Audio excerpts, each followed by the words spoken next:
উত্তর পশ্চিম মধ্য বঙ্গোপসাগর ও তৎসংলগ্ন এলাকায় অবস্থানরত মৌসুমী নিম্নচাপটি আরও ঘনীভূত হয়েছে।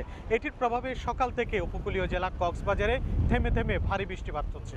আবহাওয়া অধিদপ্তর বলছে আগামী ৭২ ঘন্টায় ৮৮ মিলিমিটারেরও বেশি বৃষ্টিপাত হতে পারে দেশের উপকূলীয় জেলাসমূহে। আমরা দেখছি সকাল থেকে বৃষ্টির পাশাপাশি সামান্য বাতাস রয়েছে।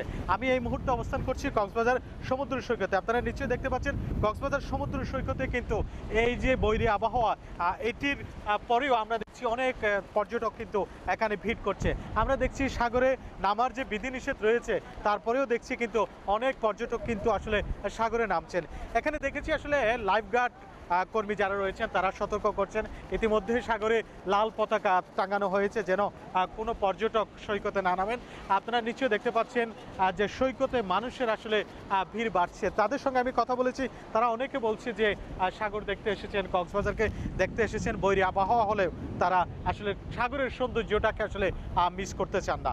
আর কক্সবাজারের আসলে সারা দিনের পরিস্থিতি ছিল আসলে গুমুট, আকাশ মেঘলা, কোথাও কোথাও ভারী বৃষ্টি, আবার কোথাও আকাশ মেঘলা, এই অবস্থা বিরাজ করছিল।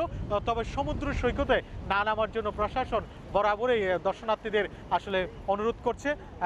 সব কিছু মিলিয়ে কক্সবাজারের এই যে মৌসুমী নিম্নচাপ, এই নিম্নচাপের প্রভাবে কিন্তু থেমে থেমে বৃষ্টিপাত অব্যাহত রয়েছে।